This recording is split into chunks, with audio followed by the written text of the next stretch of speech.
അല്ല, ഒന്ന് തെരഞ്ഞെടുപ്പ് ഫലം പൂർണ്ണമായി വന്നില്ല, അതുകൊണ്ട് പൂർണ്ണമായി കാര്യങ്ങൾ പറയാറായില്ല. എന്നാൽ ഇതുവരെയുള്ള ഫലം കൊണ്ട് ഇടതുപക്ഷ ജനാധിപത്യ മുന്നണിക്ക് പരാജയമുണ്ടെന്നാണ് ഇതുവരെയുള്ള സംഭവങ്ങൾ കാണിക്കുന്നത്. അതെന്തുകൊണ്ട് എന്ന കാര്യം വളരെ ഗൗരവമായി LDF എന്ന നിലയിലും പാർട്ടി എന്ന നിലയിലും പരിശോധിക്കും. എന്നിട്ട് ആവശ്യമായ തിരുത്തൽ നടപടി സ്വീകരിച്ച് മുന്നോട്ട് പോകുക. അത് മാത്രമാണ് കോമഡി എന്നാണ് കരുതുന്നത്. ഇത്തരൊരു ഒരു കാര്യമാണ്, വികസന പ്രവർത്തനങ്ങൾക്കും ജനക്ഷേമ പരിപാടികൾക്കും വോട്ട് കിട്ടുമെങ്കിൽ ഒരു കാരണവശാലും LDF പരാജയപ്പെടാൻ പാടുള്ളതല്ല. അതിന് മാത്രം വികസന പ്രവർത്തനം നമ്മുടെ ജില്ലയിലടക്കം ക്ഷേമ പ്രവർത്തനം, പെൻഷൻ എല്ലാം കൃത്യതയോടുകൂടി നൽകിയിട്ടുണ്ട്. അപ്പോൾ അതെല്ലാം വാങ്ങിക്കുന്ന ആളുകളും ഇടതുപക്ഷ ജനാധിപത്യ മുന്നണിക്കെതിരെ വോട്ട് ചെയ്തു എന്നാണ് എനിക്ക് തോന്നുന്നത്.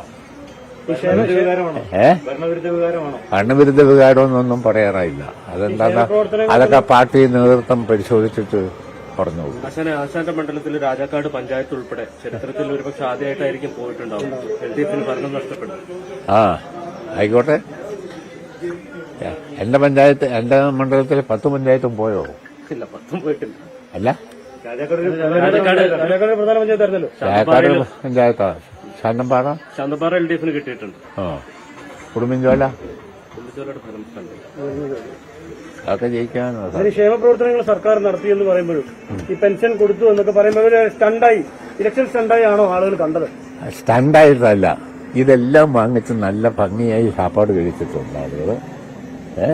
എന്നിട്ട് ഏതോ തക്കതായ നൈമിഷികമായ വികാരത്തിന് എതിരെ വോട്ട് ചെയ്തു എന്നാണ് എനിക്ക് തോന്നുന്നത്.